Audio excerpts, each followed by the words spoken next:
Hello, everybody. $2.5 trillion.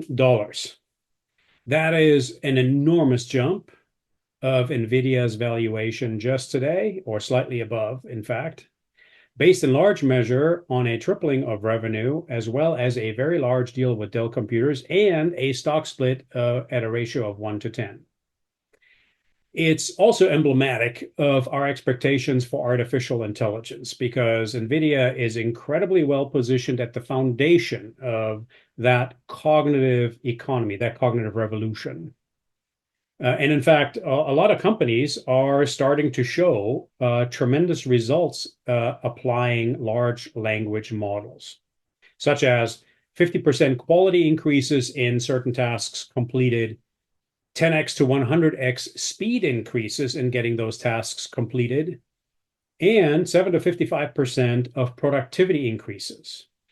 Clearly, those are measurable results that are very positive, but they're not being had by everybody. And here is where we need to pause, because currently we're at the peak of inflated expectations with regard to AI, and we are at risk of sliding into the what's called trough of disillusionment.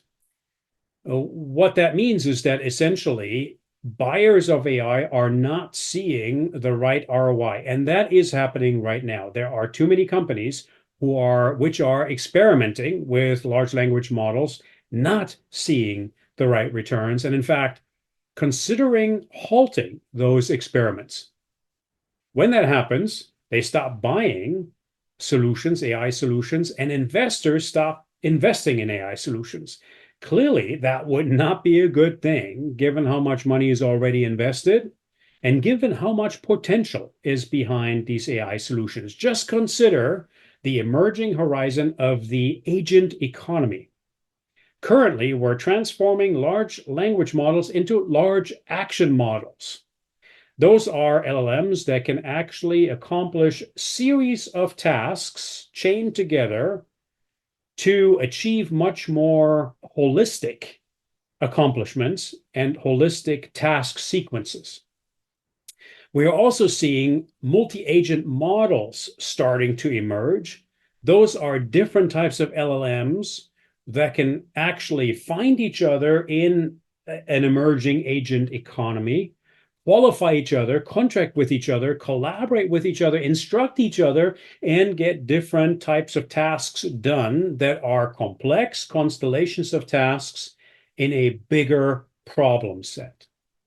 Now, that has the advantage that we might be able to program these agents to do tasks much more efficiently and much more effectively at lower costs across different stovepipes and functional areas within organizations and across organizations in the economy.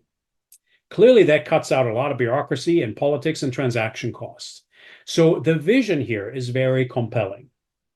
And yet, if we don't watch out by overinterpreting this vision into our current experiments, we are going to continue to see more and more organizations getting disenchanted with artificial intelligence.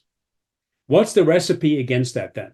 We have to start getting from that overhyping, that peak of inflated expectations, to what's called the slope of enlightenment. That's a Gardner research term.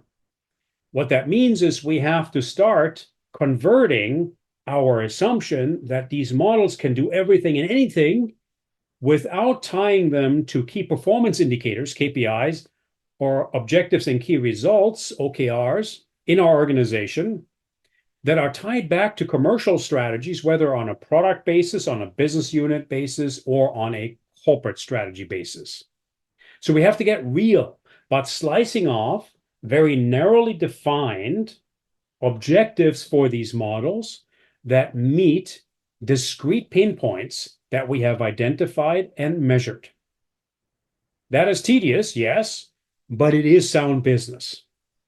So then as we do that, we can work our way into different visions for larger conglomerates of use cases. Or we can define the larger vision and back into that vision with more narrowly defined use cases in turn. As we do that, we make it more measurable.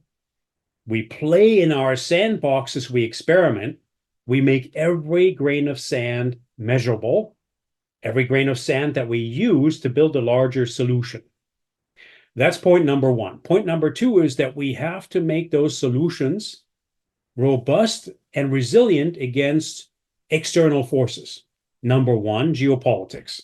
If you're offering AI solutions within larger electronics products, for instance, across borders, we have to make sure that we don't run afoul geopolitical considerations. Secondly, there are many emerging regulatory frameworks now around the world that will have an influence on how use cases and solutions are being brought to market.